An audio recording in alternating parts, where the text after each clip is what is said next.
What is the difference between programming bugs and design flaws? In today's fast-paced tech world, software developers are constantly facing challenges. One of the most pressing questions is, what is the difference between programming bugs and design flaws? With more people working remotely and relying on software, understanding these terms is essential for effective problem solving. Let's break it down. A programming bug is a mistake in the code that causes the software to behave unexpectedly. This could lead to crashes, incorrect outputs, or other odd behaviors. For instance, a simple typo in a variable name or a missing semicolon can create significant issues. These bugs are usually detected during testing or even after the software is released. Fixing them requires modifying the code to correct the mistake. The process of finding and fixing these bugs is known as debugging, which is a standard part of software development. On the other hand, a design flaw refers to a problem in the overall planning or structure of the software. This is not about errors in the code itself, but rather about missteps in the software's architecture. For example, if a system is designed without considering how its components will interact, or if it uses a database that cannot handle the expected load, these are design flaws. Such issues can lead to systems that are difficult to maintain or unreliable, even if the code is technically correct. Fixing a design flaw often requires rethinking and rebuilding parts of the system, which is much more labor-intensive than fixing a simple bug. To clarify, let's compare the two.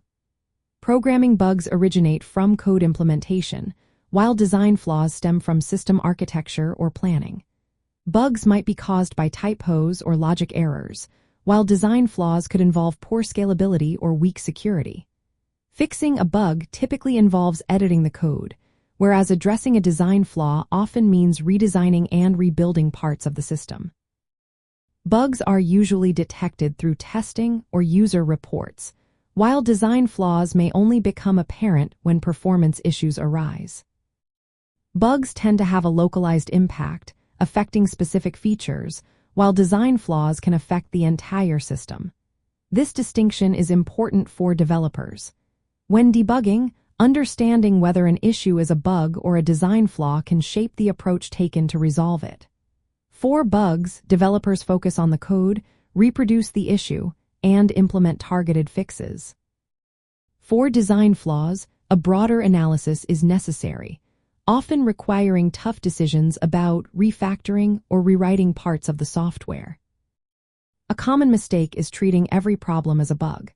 This can lead to quick fixes that may hide deeper design issues, creating technical debt that is hard to manage later. Good debugging involves knowing when to look for a bug and when to question the design. Most software contains both bugs and design flaws. Studies indicate that a small number of routines often hold the majority of bugs, and fixing these can significantly improve software quality. However, no amount of bug fixing can compensate for a flawed design. To improve debugging skills, it is essential to distinguish between bugs and design flaws. Use automated tools to catch bugs early, but also take time to review design choices. When encountering a problem, ask whether it is a coding mistake or a larger design issue. This mindset will lead to more reliable software and save time in the long run.